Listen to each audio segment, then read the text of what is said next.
Welcome to the Black Knight Nation podcast. I'm your host, Sal Internado. The Black Knight Nation podcast is sponsored by Higher Echelon. Higher Echelon is a company run by Joe Ross. He's a former Army fullback, former Army assistant coach, former Army officer. We also had him on the Black Knight Nation podcast. Check out our YouTube channel. We're at 599 subscribers right now. If we could get that one more tonight to get to 600, excellent. Check out. We have interviews. We had an interview at Army Navy Week with Rolly Stitchway, and when that was a going back in Army history, that was a great one to have. And tonight we have one of the guys who was responsible for the resurgence of Army football. We have Sandon McCoy here, who was a 2020 captain, 4-year leather guy playing fullback, one of the war horses. Sandon, thanks so much for joining us tonight. Yeah, absolutely. I'm just really glad that you were able to invite me in. This is just an honor to be on this podcast. Absolutely. So the story is real quick. I'm down at the Army Navy game. I'm at the Jimmy Max tailgate, and I'm meeting an old friend that I knew. Bumped into him on my first years on the beat, John Buckheat. And John, talking to John Buckheat, I don't even know if he knows Black Knight Nation exists, but I tell him about Black Knight Nation. I'm telling him about podcasts, and he's like, "I got the perfect guest for you." And he said and he mentioned you, Sandon. So I know you talked about just in our brief conversations in messaging, you talked a little bit about him being kind of a mentor of yours, right? Yeah, I mean, he still is a big mentor in my life, along with other people. But he is really since graduation until now up to this point. I met him, and met him and a couple other guys. Actually, met him. Joe Stevenson met him. Nick Stokes met him, and he kind of just held our hand and just kind of showed us the ropes of just going from graduating, going to the Army and whatnot, and then just even looking after that as far as like schooling goes. If you want to go back to school, whatever it may be. But yeah, just a great influential mentor in my life. Real quick before we get to your story, I don't think people realize the transition of going from West Point to becoming an officer, right? Some people think it might be pretty, it's simple. I don't. Can you give us a little insight on that? I'm not sure it's as simple as people think it is, right? Oh, you know what though? I think West Point does a really good job, molding and shaping you to be that officer, that platoon leader that you are, really meant to be. Once you graduate and commission as a second lieutenant. But then I think what really sharpens your iron is when you go to, BOLIC. And I went to Armor BOLIC, so Armor Basic Officer Leadership course. And that's basically just teaching me, how to be an armor officer, how to lead soldiers, how to, be the maneuver of excellence in a tank. And so I think that really puts the dots the I, puts the across the T on it.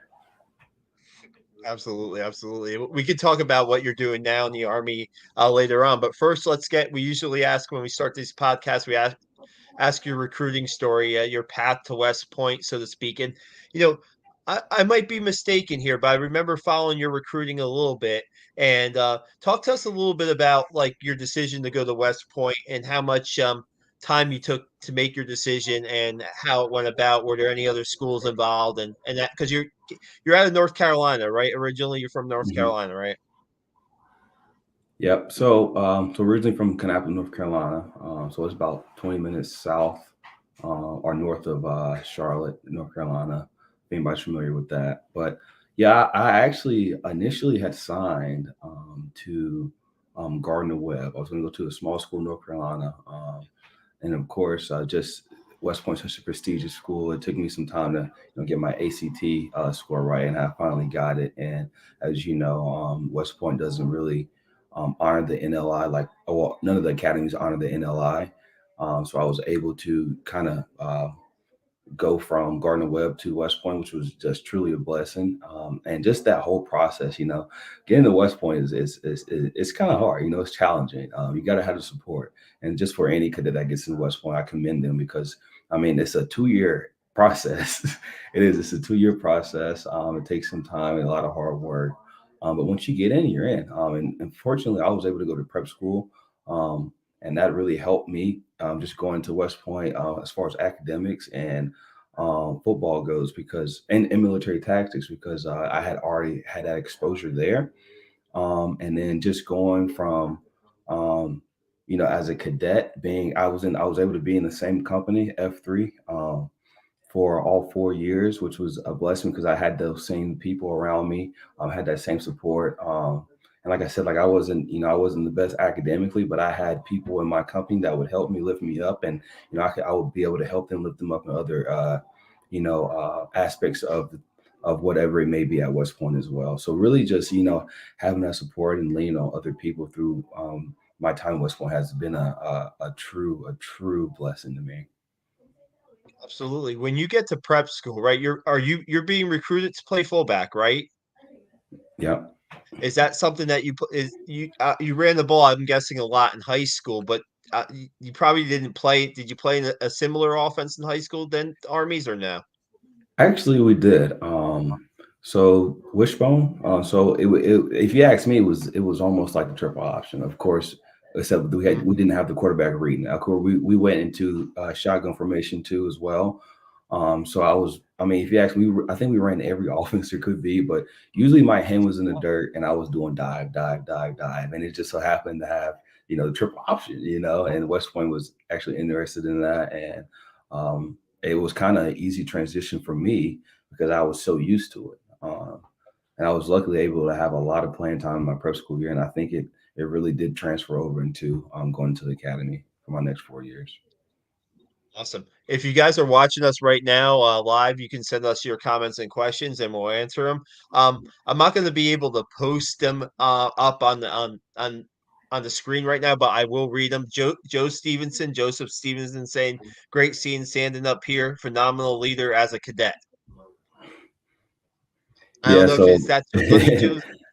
yeah, so Is no, that your that is buddy too? my absolutely my best friend. And I think me and him had, like I said, like he was also mentored by John Buckeye, and we had went through some times and some growth at West Point, and even after West Point, we both coached at the prep school together. He coached D line, I coached fullbacks, of course, and then we were actually able to be able to be roommates at Fort Benning. He was infantry. I was also armor and whatnot. That's awesome. That's awesome. We have Keyshawn Wells checking in with US US Maps product. Yeah, he's One he's one of also your a prepster. classmates or no? Yeah, one of Yeah, my yeah. classmates and also a prepster as well. Awesome. So when you're at Army Prep, right, and you're starting to learn the offense, well, play an Army's offense, so to speak. I guess you have who are the coaches there, or who are the guys who are guiding you there to like, because that's an important year, that prep school year, right? Mhm. To learn what Army. Yeah, you could play in a wishbone in high school, but you have to get a little bit used to and adjust to Army's offense, I'm guessing. Yeah, definitely. Because it's a tempo. And it has to be everybody has to be in sync. The quarterback's a little late, or the B back's a little late, or the slot back's a little late, and everything, the whole formation's thrown off. And I think that's the real magic of the offense because it's so in sync that I think it kind of keeps the defense on their heels. But just going into prep school and being able to learn the plays and I had a great coach at prep school. Actually, he was actually a West Point grad as well. Chris Nichols, he's still coaching there now. He's also Sure. coordinator, strength coach. Andy Wolfram, who's the head coach, he's somewhere else now. Then I also had Coach Green. He left. I forget his first name, but he left. And then Oh, Wade just Green. Wade Green. yeah, yeah, yeah. So I had him as well, but of course he did defense. But those are my three main coaches, and then of course you have the AIs, the athletic interns. I remember DeAndre Bell was a really big. I kind of looked at him as my mentor without even being my mentor when I was at the prep school, just because I looked at him and I was like, wow, I would really like to, have his career at West Point and then come back and coach. And I was able to do that. And so that's kind of who I looked up to when I was there. Yeah, Chris Nichols, we had him on the podcast a little while back, and what a great guy, and just Oh yeah. man, like you said, a good mentor, a guy that's been through it before, and man, they get after it in the weight room and Army Hmm. Prep under his watch, so they do. Um, we had Artis Hobbs checking in here, your boy Artis here, Oh saying big yeah. bull competitor, Sandon, what a guy, man! All the guys are coming out tonight, Sandon. We got Dominic DeStefano saying, "Lead the way, Sandon. Thank you for representing the brotherhood well." Yeah, All yep, your yep. guys are So, checking in. yep. So I tell you, the So brotherhood is what's really strong. here's another one. Good to see you on the big screen, Sandon. Yeah, you're a star here tonight. It's all Um, love. you get your Yeah, you're getting a lot tonight. It's good. It's good to see the guys on here watching you, no doubt. Hmm. Got names that you guys gonna remember. Names like Joe Stevenson, Artis Hobbs, Tom Hmm. DeStefano. These are guys who were definitely part of the Army's rise that we'll get to in a second. So past prep school, right? Your freshman year. Tell us what that's like your freshman year because you have the fullback room is loaded with talent your freshman year, right? You have Darnell Wolfolk in there, Andy Davidson in there, Kalen Holt in there, Connor Slumka in there. I mean, it's Hmm. that Hmm. is a talented fullbacks room, no doubt. Yeah. And you're coached by Mike Vidia, former Army fullback. So man, that room had to be pretty great to be. And here's another one from Cardarius Butler saying, "Love you, Sandon. You're my hero." Yeah. So just going off of that statement right there, I think that main pivotal point was Coach Vidi. Phenomenal leader, phenomenal mentor, phenomenal coach. The best coach I've seen at Army football, best coach I've been coached by my entire life, best mentor, and I cannot say enough good things about him. But just going, I mean, we called it the stable because that's truly what we had with all those guys and me being added in that as that fifth guy, having given me a little playing time. That my freshman year, and kind of working me in the rotation, not too much, but that sophomore year, I was able to work in a rotation more as a blocking be back. And then that my junior year, I was able to run the ball. And of course, my senior year just went up from there. But truly, if I didn't have those guys, Andy, Darnell, Kalen, Slomka, I wouldn't. I don't think I would have had the success that I've had my going through my sophomore to my senior year for sure. Because especially, I mean, we played off each other. I learned a lot from them, and they were all good, great backs. And I learned a lot from them. You got to toss in another guy that might have been in your fullbacks room when you were there too. Cole Masick. Was Cole Masick in your room at one time? So In that Cole, fullbacks room? so Cole Mason wasn't actually in the fullback room at the time I was in there. We had watched a lot of film on him, and he was actually we had studied his play as well, great player as well. But he wasn't actually physically in the room with us Okay, he when might I have was been the there. year before. Yeah, he might have been the year Hmm. before, and it was like, man, I mean, and the thing with that, you look at like Andy Davidson and Kalen Holt. Those guys came from the defensive side. Yeah, they played running back in high school, but those guys were defensive players to start their careers at Army. Hmm. So, man, and to see you guys go when you have that depth there, that's just gotta that was I was covering the team then, of course, and that's it's just incredible how many guys you could rotate in. That's kind of the standard. It almost became this. Here's Christian Anderson checking in, one of the best leaders I've ever been around. Love you, Sandy. Christian, former Army quarterback. Thanks, Christian, for watching. We really appreciate it. Um, you guys kind of set the standard there in the fullback room. Yeah, I know that fullback's always been a key position at Army, right? And you could go through Hmm. VD, Colin Mooney. You can go through the guys like Larry Dixon and guys like that. But you guys really that was kind of setting the standard for success, I think, with the program. I don't know how you feel about that. No, I definitely agree with that because that's something Coach Vidi emphasized. Even if we're not seen as a leader on the team, in that room we were holding ourselves as the leader of that team. That's something Coach Vidi, really put on us, and that's something we carried. And I carried my entire career, which was I think was I was fortunate enough to get voted by my peers, my teammates as team captain. And I think I just took that little information what Coach Vidi said my freshman year, and I carried with me throughout my whole career at West Point. Yeah, and you look at your freshman and sophomore years, right, are the most successful back-to-back years in Army history as far as win totals, right? 10 wins, Hmm. 11 wins. You're getting into the program and you're winning right away. That's got to what's that experience like for you just to come into the program and see that success right away? I mean, that kind of fuels it kind of fuels the competitiveness in you probably, and also the way the shapes the brotherhood, so to speak, probably too. Oh yeah, absolutely. And just seeing when I was getting recruited by Army, of course they had losing records just in the past, year after year, not being named and stuff like that. But I don't know. My year, I kind of knew who was coming in, who was getting recruited going to the prep school, who was getting recruited going down straight, going in direct. And I just knew we were going to turn the tide, especially with Coach Monkey Hmm. kind of getting in there after I think his first or second year and kind of turning things over and whatnot. And by my freshman year, it happened, and I already knew it was going to happen before I even stepped there. When I was at prep school, I was like, okay, yeah, this is the year we're going to do it. And Yeah, I had little, contribute to that success. Um, but that just tells you how much I think everybody else on the team had that same mentality. no doubt. So your prep school year, that's where they kind of start the winning starts with the 8-win season.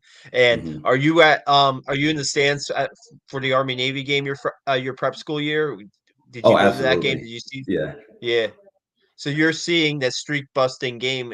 I mean, I don't know if you did you rush the field after that game or no? No, we were at the very top. They kept the prep suit at the It very would take a top. while. So Yeah. yeah.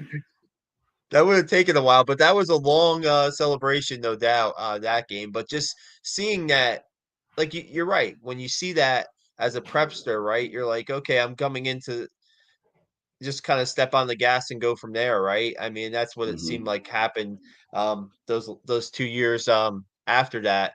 Your junior year, right? That was a year where you guys had a that was a year where you guys were challenged a little bit. And just wondering from there, yeah, you had your individual success, right? You had 10 touchdowns in that season, but what do you think you learned from your junior year that you took to your senior year? And we'll talk about your senior year, which was a year that was the college football was turned upside down with the pandemic. We'll talk Hmm. about that. But what do you think you learned from that junior year? I think just leadership. You can tell when leadership lacks, and unfortunately that year we did have some leadership issues, and I think going forward, I think my entire class, just the class 221, saw that and was like, okay, this is not happening again. We need to step up, and I think it was a challenge to everybody on the team, even the coaches, even in the staff. But they knew that we weren't going to have that same year again. And you could just see leaders rising from going to junior to senior year, from sophomores to juniors, and it was just amazing to see people step up on the team. Yeah, the bounce back, right? So 5 wins your junior year, and then all of us, here comes, here's the pandemic, and that must have been to keep a team together through that, Sand, and then be the captain of that team. I'm trying to remember, it's only a few years back. It's been a long day for me, but Mike Johnson's one of your captains too that year, right? Yep, Mike Johnson and Amadeo West. Yeah. Oh, those two guys. I mean, yeah. I Yeah. mean, you three together. I mean, when did you guys kind of? I guess the, after the Navy game, your junior year. When does the kind of thinking we're going to turn this around happen? Does it happen in the locker room of that game, or does it happen like maybe the next day after? When do you think that happens? It happened in the locker room that game. Hmm. after fourth quarter 0-0-0-0, went to the locker room. It happened then, and the next day it turned over. We said we have 364 days to go, and we started working ever since then. And Wow. just being with Wow. Amadeo West and Mike Johnson, I mean, it made my job 10 times easier. Those guys, I looked up to those guys. I still do today. Great warriors. I mean, just grinders, especially Mike Johnson. Of course, both of them came back from injury, so I'm Yeah. not. They didn't play as much. I think their career just because of injuries. But that senior year, both of them, I mean, they just exploded. Exploded with tenacity, leadership, and just resilience. That's why we needed through COVID. And I think that's why we had the year that we had because we had, three great leaders as captains, but not only that, we had, other leaders at different positions, different years stepping up to be in that leadership role so we could, keep this thing rolling. We can have a winning season and whatnot. Yeah, Amadeo West and Mike Johnson are guys who actually saw the field early in their Army careers, but then suffered injuries and they had to fight Mhm. back, maybe not once, but maybe twice, right? I Right. remember, I think it was maybe a knee and Achilles for Amadeo, and then it was maybe a couple shoulders for Mike. And those guys are guys that persevered. And then when you see the end, right, and you see what's at, I always remember your bowl game and Mike Johnson. I think there was a little bit of a skirmish in the end zone. Mike Johnson pointing everybody to the sidelines and pointing them, no, you don't want to get in this. You don't want to get any fouls. And he was. It's almost like he was already leading, and Mhm. he was leading the team, right? But it almost seemed like he was already in the field, like leading to me, Sandon, when that happened. So Yeah, absolutely. I think you know how football gets a little chippy here and there. Less with our team, but it gets down to the wire. We're all emotional stuff like that. So that stuff sometimes outbreak, and like I said, thankfully we have the leaders that we have in our team, just like Mike Johnson. You're like, let's not do this. You're gonna get us a silly penalty and stuff like that. And we didn't get one just because of that leadership took over for him. the 2020 season, you guys opened up against Middle Tennessee State, right? And it's at Mikey Stadium, um, and nobody in the stands, right? And it's just like, well, no fans in the stands, so to speak. And you guys, you rolled in that game. Did you have a feeling that you guys were definitely 100% ready to go in that game, no matter what you were facing, Oh yeah. as cadets? Yeah, yeah, I say that just because. So going into our senior year, we had been brought back, at least 3 months before the whole Corps of Cadets and whatnot, and we were just training, trying to see if we can actually. I would say we were kind of the guinea pig, sort of say, just because of trying to see if NCAA sports, see if Division One sports, see if football could actually, be brought back and be played with COVID. And you talk about brotherhood and a lot of adversity fighting and just being the only ones there. uh, we got closer. We got a lot closer. We got so close that we made that we developed that bond, and by Middle Tennessee, we were ready to go. I think we were ready to go a month before Middle Tennessee, if you ask me. Probably, yeah. Yeah, and I mean, just a lot of in that season, sometimes you don't even know who your opponent's going to be, right? Because you had a game against BYU that you thought we were going to play, that didn't happen. Um, Cincinnati was on the schedule. There were just games you just want. Yeah. That year is your senior year, right, Sandon? And it's crazy times, right? Where you don't know, you got to. I'm sure you're passing COVID tests and that kind of stuff, and you just want to play ball. And I don't think it really matter to you too much who was the opponent, as long as you guys got your chance to get on the field and play together. It seems like, did that really anything else really uh, matter? yeah, absolutely not. I'm not gonna lie to you. I think we were reaching out to like Big Ten teams, really top five tier teams that year, and just asking to play, just because we wanted to play so bad. And a lot of teams turned us down. They did. We were asking to play teams on that Thursday night. After practice, we would practice Thursday. Coach Munkin goes to his office. Okay, we got this game canceled. He's like, you know what? We're gonna see if we can get another game scheduled. And I mean, he's contacting people, getting on the phone, doing this and doing that, and sometimes it didn't work out, sometimes it did, but it didn't really matter who the opponent was. We were going to play. Army football is going to be Army football, no matter who we go against. Yeah, it's the old.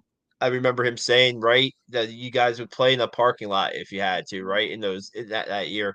Um, is there what's the craziest, not craziest, but what's the team like the biggest name team you heard that you guys were trying to get a game with, or might have been playing and might have ducked Army football that year? So that year, I don't remember too much, but definitely, I think BYU, because BYU was really good, either Mhm. that year or the year before, and so we were. I mean, of course, we were as well, and we were really itching to play them. But it sucks that COVID COVID was involved and whatnot, stuff like that. But definitely BYU was a big team on our schedule that year. And also, on the schedule originally that season, if I'm right, was Oklahoma, right? Yeah, it was also Oklahoma as well, and it sucked that we couldn't play them too because we were playing them. I believe that we were playing them at Mikey Stadium. Yeah, that game was Yeah. going to be at Mikey Stadium, and Hmm. then I guess what the Big 12 might have postponed the start of their season or something like that because Hmm. that was going to Yeah. be, I believe, a game earlier, like in Yeah. September. Man, I wrote about that 10 years before you guys were supposed to play them. And it was a game that everybody was waiting, and you thought it's never happening at Mikey Stadium. They're going to play this on a neutral Hmm. site, Hmm. and here Hmm. comes 2020, and there's Oklahoma on the schedule, right? They're like, man, you're so fired up. I like Oklahoma. I'm an Oklahoma basketball fan, so I follow Oklahoma football a little bit through the years, and so I was like, man, Oklahoma at Mikey Stadium. That's like one of the programs, right? One of the when you look at college football, that's one of the standards, so to speak. And then, man, it just and that's when you're trying to shuffle in BYU, right? You're trying to Hmm. like shuffle in somebody to replace Oklahoma to be at least a decent name there, right? Hmm. And Hmm. man, but Carl said, love from the mitten. How was it playing Michigan? He wants to know how it was playing Michigan. Oh, that's a good question. So Michigan was super nice just because I've never played in a stadium that huge. Playing in the big house was actually amazing. Actually taking them to overtime. I really went to double overtime, just missed the field goal. Just coming that Yeah, close to be in, Michigan in the big house was just huge. And it kind of takes me back to Oklahoma when my sophomore year. yeah, Oklahoma fans I remember this vividly. Oklahoma fans were so loud, their entire game, just cheering Oklahoma, this and that. I tell you what, when we had the ball, I think we were winning, or maybe we might have not been winning at the time, but we were driving down, driving down, driving down, and we scored. I had never heard a stadium that silent. mm, You can hear a pin drop because they were just so in shock, and I'm like, this is Army football.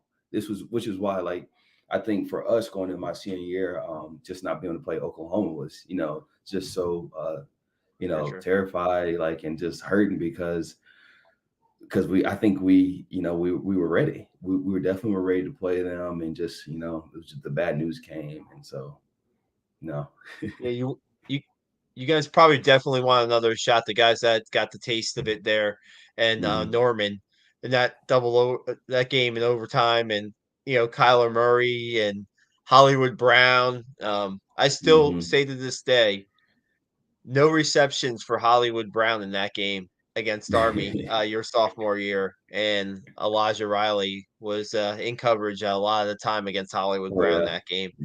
Hmm. Just those experiences, and you know what I remember? I didn't attend the game, unfortunately. I watched it from home, but I remember after the game, didn't the Oklahoma fans give you guys like a standing ovation or kind of a Yeah. salute? Like they had a They, lot of respect for what you guys did.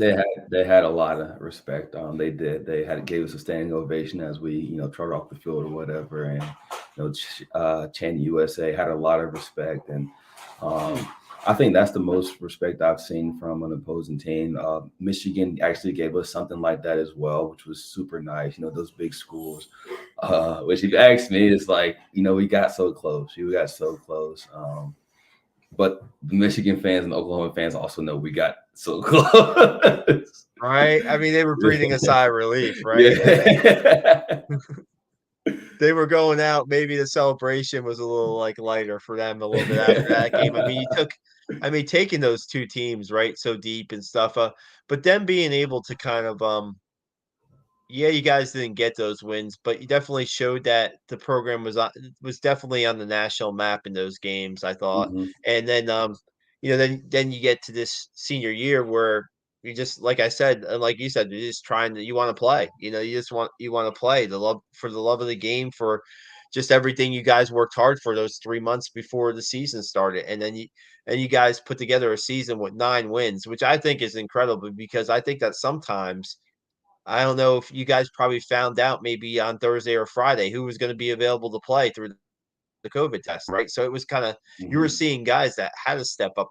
I think of a senior this year who didn't who was more of a student coach than player is Darian McDonald. Darian McDonald played some pretty big moments in that 2020 season. He had the safety against Navy in the Army Navy game. Guys like Mhm. that had to be like kind of here you go. Go out there and play because you're next up on the depth chart, right? You're next Right. man up. Yeah. Was Mhm. that how it was like or Yeah, that's exactly how it was like because when COVID hit, of course, we didn't know until you got tested, and that test might have been that Thursday or that Friday before the game. Some tests we had to do, Saturday before the game. Hmm. And so that was exactly our mentality, next man up. And so we all trained, we all practiced as if we were going to be in the game. Um, no matter what string you were, third, fourth, fifth, it didn't matter. First, like you need to practice as if you were playing, and sometimes that did happen. And um, I think because of our mentality, because of our work ethic, and our training, when that fourth string player stepped in the game, he made plays if he was the first string player, and that's how we took away wins and whatnot. It was really incredible to watch. I mean, it's just like unbelievable. Like, of course, you know, most of us had to watch, watch from home, but just it's inspiring, Sandon. It was really inspiring to see the effort you guys were putting in, no matter who was on the field. And like you said, I mean, the next man up, first string, second string, oh, maybe even fifth string had to get out there at times. I mean, look at the quarterback situation that year, right? You played with a bunch of guys, right, that year, so. Mm-hmm. That UTSA game, right? That was the Tyre Cade game, right? Where they came in and they came in and started that game. That's when, Uh, yes, UTSA, yeah, yeah, and yeah, actually San Antonio, yeah, yeah. Though I tell you what, that's a duo. That is a duo quarterback, and just the quarterback room in general. Even because I think Christian Anderson was kind of banged up, and so like that next man up mentality came in with TT, and then K Ballard. I had never seen quarterback just sling the ball and just be so on point, on target, so accurate, just coming in the game, not even yeah, knowing yeah, being third string, and just throwing touchdown passes and just doing his thing, feeling comfortable in the pocket. And I think that goes back to practice. You practice if you're going to be the one playing, and that definitely what showed. now. And this year, at the start of the season, it was Tyre and Cade, quarterbacking and like kind of switching in and out depending on the situation. I think that Coach Munkin had like something at the beginning of the year where if the third series, Cade got into Tyre started, Cade got into the game in the third series. And I tell you, I was at the game live against Coastal Carolina for the opener, and I also went to the UTSA game, the second game of the season. And Cade made some plays and some throws that I haven't seen an Army quarterback make. He stood in there in the pocket, he took a hit, he slung it, and like you said, he's gunslinging out there, man. And Hmm. it just was like incredible. You kind of wish I get it. They had to go back a little bit to the run to get, I guess, the offense more Yeah, established, I or mean however you want to that's what we say it. do. That's what we do. That's our Yeah, foundational I offense. mean, But just having I'm just personally, specifically with Cade, I think him. So he actually lived in the same barracks as me, and he had got banged up, had some injuries, had a drastic back surgery, whatever. mm, But seeing him just persevere and go through that back surgery and be able to play, and just do a phenomenal job, it's just I think that does enough justice for him. yeah. And you look at real quick, you look at Tyre and Cade's last game of their careers, right? It's against Army Navy. And who would have thought that Cade was going to get the start and they were going to run a pistol offense? I mean, the Yeah. people at practice knew, but I mean, that's about it. And to see Tyre line up at slot back, right, and Hmm. get a bulk of his carries from slot back, it just kind of tells you what the quarterback room's all about and what the team's all about there Army. The accolades, the personal accolades are gonna be there. Yeah, fine, but we want to win as a team, right? And Hmm. that seems like that 2020 team really um encapsulate that too, right? That was kind of, I'm guessing, what you guys talked about a lot too. I'm guessing. Yeah, definitely, because it really didn't matter, who's getting the ball or who made the tackle, um, or like, yeah, that didn't matter to us. It really didn't. As long as we got a dub, we were all happy. As long as we came up on the winning side, like we were happy and whatnot. And I just think that just goes back to just our work ethic. Not gonna lie to you, and our mindset. It's driven into us by Coach Munkin, and for the better, of course, and it gets results. And so I don't have Yeah. any problem with it. Before we got to talk about I mentioned it briefly. We got to talk about playing Navy and Air Force back to back at Mikey Stadium during that year, because I'm thinking about what might be some of the highlights of your career. What might be some of the highlights of that senior season for you? And yeah, you won at UTSA. You opened up with a big win over Middle Tennessee State. But the Service Academy games, the Commander in Chief's Trophy games are what really matters, right? That's what you guys play for. You play for the Commander in Chief's Trophy, and to have those games back to back, I mean, and to have the games that you did back to back that were dog fights. I mean, fist fights. Real close games, 15-0 against Navy, 10-7 against Air Force. Talk us through those. I mean, I, Yeah. I couldn't imagine playing in those Yeah. back to back. And so, I mean, actually, just going to those, of course, we still had, people who weren't playing because of COVID, and we still had that mentality of next man up. But just going into both of those games for me, you know, I, I knew we were going to win. I'm not being boastful or nothing like that. That's just our mentality. That was our mindset. We're going to go in there, it's going to be triple option against triple option, 50 defense against 50 defense. So we're going to see who's tougher. And we had the tougher mentality. We had the tougher mindset going to the game, and that really showed. But especially being both of them being in Mikey back to back, Yeah, I like this. I mean, I think so. We had the core. The core was there, or against Navy, and then also the midshipmen came as well. And then for the Air Force game, and then playing Air Force, I think it was just we had some civilian fans that were just still on post because it was the holiday and whatnot. But you know, I think a lot went into just really having that mindset of not losing in Mikey. I don't We didn't lose yeah, in Mikey that year at all, because we great. just Yeah, knew how valuable that was to us. You're not going to come in here and beat us. Coach Munkin preached that a lot, and even in from Coach Munkin and Coach Beatty, he preached that to the B-backs room a lot. Yeah, you're not going to come in here and beat us at our home stadium, and that's how we played. And the yeah. results showed that. No doubt. Bay Knight said what a great drive against Air Force to win the CIC. You know what? I always say, well, this year I thought, the bowl game for Army was the Navy game, right? That was the bowl game for the team. They weren't going to go to the postseason. But I thought that you guys have already locked up a bowl game at that point before those games are played. And to me, you guys played three straight bowl games. You played Navy, Air Force, and then you played West Virginia in the Liberty Yeah. Bowl. I mean, those were three. I mean, man, you high intensity games. I mean, where talk about those Service Academy games where every play counts, where every inch counts. I mean, Hmm. those were those games. Those were right to the T. Those games, right? Hmm. And I mean, wow. I can't imagine at the end of that game and being a captain of the team, to get those back-to-back wins and to keep the Commander in Chief's trophy um, at West Point and to hold the Commander in Chief's trophy after that game. It must be. I mean, you probably still remember that like it's yesterday, probably. Yeah, absolutely. I remember just it's funny because as soon as we won the Commander in Chief trophy, it was on a cart in the middle of the field, and it was cold. It was cold as all get out. And then we tried pushing the cart, but pushing the cart on the turf just did not work for us. And so I was like, you know what? We're just gonna carry it. So like from the 50 into all the way into the locker room, we just carried the trophy just because we couldn't get Wow. it moved. We were like, we need to go inside because it's cold.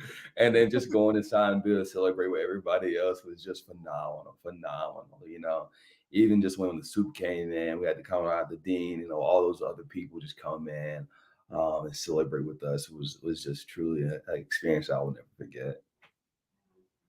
I mean, the Army locker room, right? And to experience, we saw the video of a couple weeks ago when they beat Navy and what that locker room's like. And Coach Munkin is waving the black flag, and then you got the Army fight song sung by the team. I mean, I've never been in there after a game, but saying I can imagine it's gotta be one of the I say when I see those videos, it's gotta be one of the best locker rooms in college football after those type of games and those close games and those wins, right? So singing the fight song is probably the best. the best experience I will ever experience in my entire life, because not only am I singing the fight song, it's more of the people who are around me who are also singing the fight song with me. You know, the people who I went out there to fight with to come back in the locker room to be able to sing the fight song. And I think that's the most important thing, because that locker room is, we're always in there. We practice a lot. We have a lot of hours in there, and so there's a lot of camaraderie, a lot of brotherhood.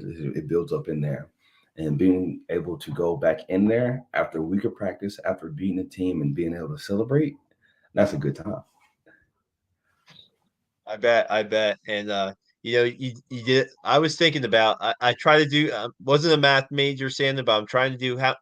I think I have you for. Wait, now I gotta do the math again because I think I'm off a little bit. 35 wins in your Army career, something like that. 35 wins your 4 seasons. 10, Yeah, I think 11, you're 5, definitely and right. 9, right? Yeah, 35 Yeah. wins, 35 celebrations like that. I mean, 35 parties in the that's a locker lot. room. That is a lot, man. Holy cow. And after the Navy Air Force games, then comes the bowl game against West Virginia, and that game is a fight, just like the other two games were. I mean, it's not the way I guess you want it to end. You always want to end on a win, I guess, your football career, but that experience playing in the Liberty Bowl, which was Army had gone to like the Armed Forces Bowl a couple times. This was something different, and to play, a Power Five team of West Virginia's caliber, and some guys might have sat out for them, but still, those guys, the guys that they put on the field, they're probably some are playing on Sundays. So Hmm. w- that experience, that whole experience, that bowl experience for you, how would you sum that up? Yeah, so the bowl experience is, I think, is just like any other bowl experience. Of course, you have everything that comes with the bowl game, which is always nice. But that year specifically, just having COVID, and because we originally had a bowl game with the Armed Forces, I do believe, or we definitely had a bowl game before the Liberty Bowl, Oh, that's the crazy. and Yeah, it, you're right. It got crazy yeah, where you uh-huh. you And so we weren't were getting in searching, for some yeah, reason. yeah. Yeah, So we were searching for a bowl. We were searching for a team to play. And it got to a point that we were like, well, we're gonna be able to find the game and whatnot. And just like Coach Munkin is, he's a determined man. He's a determined man, and he kept searching for us to be able to find one. So just being able to go out there and play, just one last time, even though the outcome wasn't in our favor, just going out there to be able to play one last time mm, with my brothers was just an amazing feeling. And I think that is more that's more I say that's more emotional, that's more better, that's more than anything that I could ever ask for, than yeah, just ending the season without even going to a bowl game to play. Because that, if you think yeah, about it, we had that extra time together, that extra 5 6 days, we had maybe 10 more practices together and stuff like that. So I think that was the most important thing.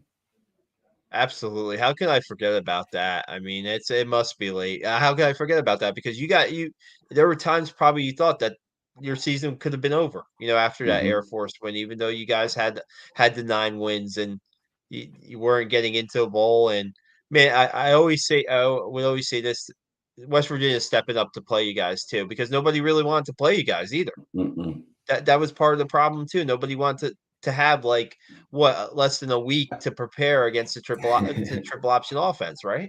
Right. Yeah, so You that forget that who. was that was definitely a consistent problem we ran into going throughout the entire season. And it got to the point, it's like, okay, well, I mean, you get to think about, okay, you feel yourself as if this is what the program really is. Um, Yeah, maybe this team could beat us, maybe they couldn't, but if they don't step up to the plate, then we'll never know. And that definitely does give us a chip on our shoulder, and that's what we carry throughout the season. yeah, you see it a little bit too. Now too. Teams like look at this year. Army was supposed to play Tennessee, and Tennessee backed out. Tennessee backed out. Tennessee ended up having a pretty good year. So Yeah, I the mean, that would have been a pretty mhm, tough game for Army, but just to go down there and play at Tennessee would have been a great experience for the players, right? In a game mhm. that was, agreed to, you know, years back, and Tennessee backs out, and now next year the Black Knights are going to LSU. They're going to I Death saw that. Valley. I mean, I mean, that's going to be that schedule next year. I mean, these guys have a good taste in good. They're on the roll. They won their last three games. This Army team, that this 2022 team, right? They beat Navy to finish off the season. Now you got a schedule coming up next year with going playing at LSU, playing Syracuse, playing Boston College, playing a good Troy team, playing UTSA. Those are 11 win teams this year, and playing Hmm. Coastal Carolina at home too. I mean, that schedule is going to be fun this year coming up. Sandon, I don't know. I mean, the LSU game is definitely going to so they're going to be ready, and that's what you get. That's what you kind of want as an Army football player. You want that. I guess you consider it a challenge, but you want to see how you compare against the Power Five schools, no doubt, right? Yeah, I think a goal of Army football since I've been there in the program has always been, where can we finish at? Can we finish top 21 and be able to play those caliber teams, compete with them, and really working to beat them over the next whatever years, how long it takes. I think we will be able to play at that level. I think we have great coaching staff. We have great coaches as leaders. Like I said, Mike V, Coach Munkin is. I think they're not going to let us fall short of it, especially just throughout their coaching careers as well. So I'm super excited for it. I can't wait. I wish I could play, can't play, but I'm definitely going to be the biggest fan and spectator watching for sure. Nice, and no doubt that a schedule like that certainly will push you through the off season, right? And certainly will make the players Hmm. and the coaches work. They already work hard, but just step up that too. And we had some news earlier this week about Army with some changes on its offensive coaching staff. So who knows what type of offense we see the first week of the season against Louisiana Monroe in that um, 2023 opener. Brent Davis, 9 years with the offense as the offensive coordinator. They decided to go in a different direction, and now bringing in a coach from Nebraska, Carney. And we'll see what happens. You still got this today. They announced the promotions of Coach Matt Drinkall, Mike Vitti, who we talked about, and Cody Worley. They're they have titles of co-offensive coordinator, associate head coach for Mike Vitti, and run game coordinator for Cody Worley. So, you know, this is maybe a question for you, real quick, Sandon, on this about possibly seeing something different from Army, and maybe stepping a little bit back from a triple option offense where maybe the fullback is heavily involved. What are your thoughts? What are your thoughts on that? Um, I do, in fact, do think if Coach Beatty is in the program, the fullback's definitely still going to be heavily involved.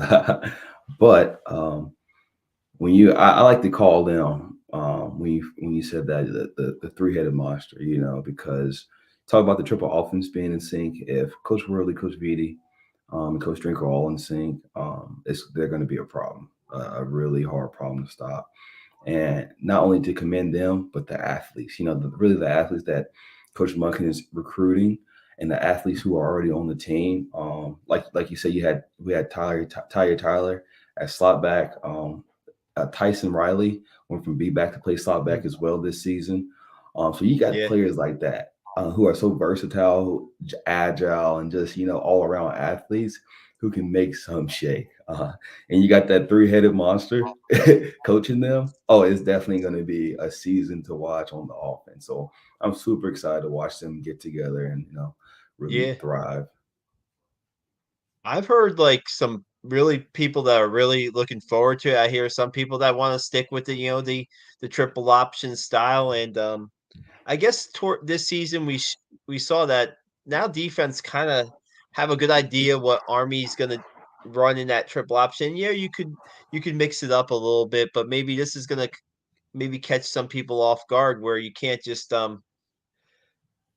you're not going to be able to prepare for Army in the spring practice. If you're playing Army, you're not going to be able to have a week of let's do a practice here, a practice there in spring where we run a couple periods of to prepare for Army's offense. Now you don't know what you're going to get. So I mean, and I don't know, seeing Bryson Daly out there for a short amount of time, when he played, he had two incredible touchdown runs this year. Um, he's probably going to get the keys to the offense, I would think. in this here, and seems like a guy that could run it a little bit. Seems like a guy could throw it a little bit. Man, let's go, right? Let's go and see what's up. So let's see what it's all about. I have a question for you, Sandon, that came in through email. This is our first email question on a podcast, so you have to bear with me here. It All comes from right. Dave Little. Do you know who Dave Little is? First off, I do not. The name does not ring a bell. okay. It says ask Sandon about playing for the Bell versus the Spiders, and how does that compare to Army Navy? One, that's a great question, Mr. Little. I think that you take the caliber of the Army Navy game. I mean the A.O. Brown Concord game and move to the Army Navy game. And I think it was nice. It was a great transition for me to have because I'm just for people who don't know, it's a huge game, North Carolina, at Kannapolis Hill Brown and Concord High School.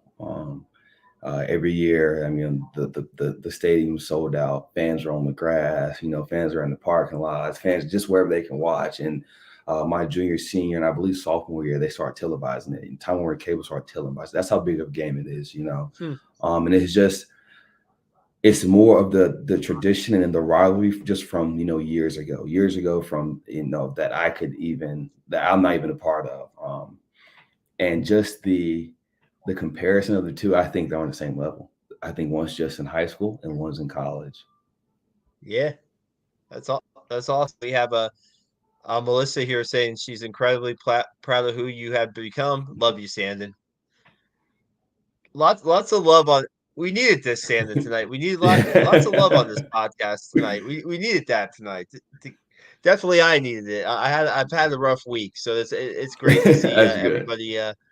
Yeah, I everybody think I coming in. think these Hey, are let's just a lot of people who that's haven't really influenced my life, especially just Melissa right there. She was actually my third grade teacher, and I really. still keep in contact with her today. But just everybody else with the comments and whatnot, they have really truly just influenced my life in some type of way. So it's just nice to see their names pop up. That's incredible. That's awesome. Before we get out of here, let's talk about what you're up to now, what you're up to in the Army.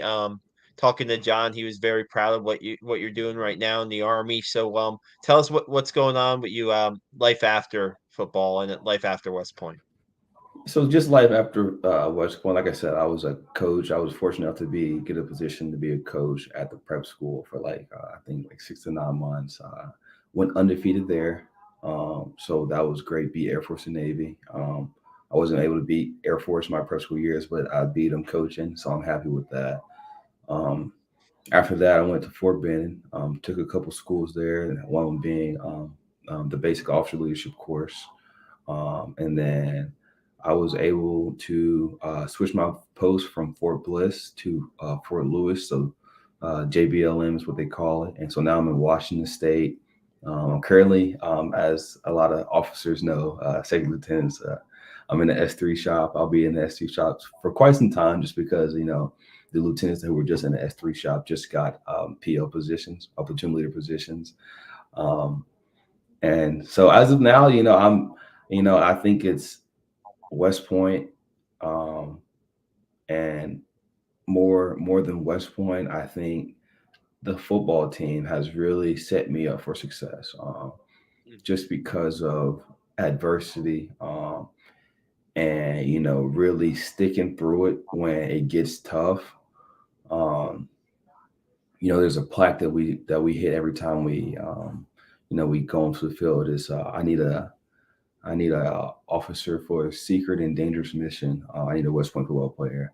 That's always been something that has stood out to me. And I'm not a guy for quotes or stuff like that, or it's really for the military stuff. But like that is something deep. That is something deep. And at the end of the day, it's like okay, I look at all these West Point football players who have had great careers, who went infantry officers or combat arms, who have done great stuff. It's like wow, that just brings me back to that plaque every time we slap, every time we go play a game.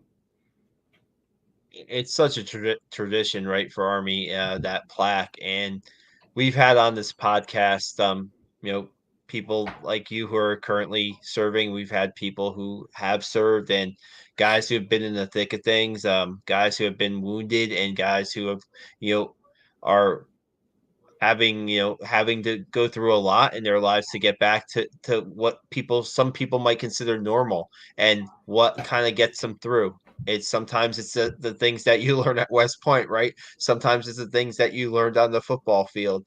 And it's great to hear somebody who captained the team in 2020 to say that too, because sometimes you think that sometimes you think that's something that's a little bit more old school, so to speak, but it's great to hear that kind of still pushes you today. And man, it's been great having you.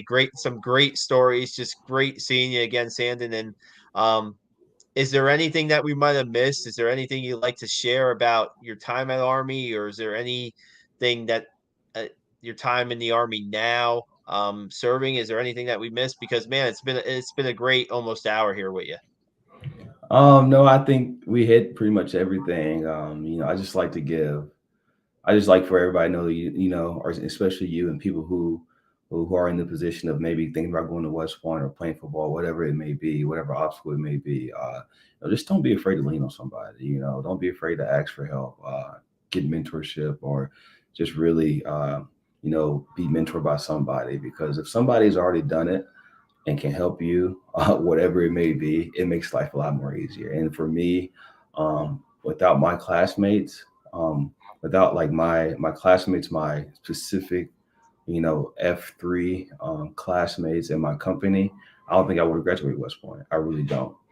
But throughout my 4 years, they have truly been an impact on me, and I think that speaks, just a high level of respect. And two guys I like to throw out there have just been my roommates. And my roommates since plebe year to senior year to my first year. And usually, you want to get into a room where it's only you and another guy, but no, these guys, we're in a three room situation all 4 years, and that's Brian Wow. Probert, who is also he's an aviation officer, and then Nathan McConvey, he's an FA officer, and he's actually in career right now. But those guys, just really kept me, sane, and always been there for me. So I really want to thank them. It's great advice. Great advice. If you're a younger Army football player, you're a high school senior that's thinking about playing for Army or has signed. This is yesterday was signing day, and we have a new class coming in of Army football players. Man, it's great advice, Sandon, and I hope that people that watch this certainly are inspired, and you know your stories about when you were a freshman and learning from those guys, those older guys, and then becoming a leader on the team and leading the team through one of the toughest seasons in recent Army history as far as what you had to deal with. It's just great stories, and we really appreciate having you on. Guys, you could follow us on give our YouTube channel a subscribe. You can hear great stories like this. We're gonna have more coming up. You mentioned Nick Stokes. Gonna try to get Nick Stokes on this podcast too. Talk to Nick a little bit. His story Absolutely. that'll be great. I actually saw him on the sidelines of Army Navy during the pregame. I reintroduced myself to Nick and I said, "Hey, you want to jump on the podcast?" Um, Sandon, I don't know if you know this about Nick, but so the end zone where the field goal was made by Quinn Moretzky, right? Do you know who was sitting in the first row of the end zone there of the Army Navy game a couple weeks ago in Philadelphia? I One do Nick not. Stokes. And I was on the field. I was on the field level behind the goalposts, and I tell you, that dude was loud throughout the. I got down there at the end of the fourth quarter, early overtime. He was Yeah. loud the entire time, and when I think he actually got to go on the field too after the game. I don't know, Mike Roberts, right? Mike Roberts was on the Yeah. field Hmm. celebrating with the team. Yeah, I mean it was like 2016 all over again. It felt like almost. Yeah. Um, great win and just great having you on, Sandon. Thanks for everything. Well, Thanks for thank coming you. on Thank you tonight, for and inviting me. For sure. no Thank problem. you. We'll stay in touch and have a good holiday. We really appreciate you Absolutely. Absolutely. having Be me on. Navy.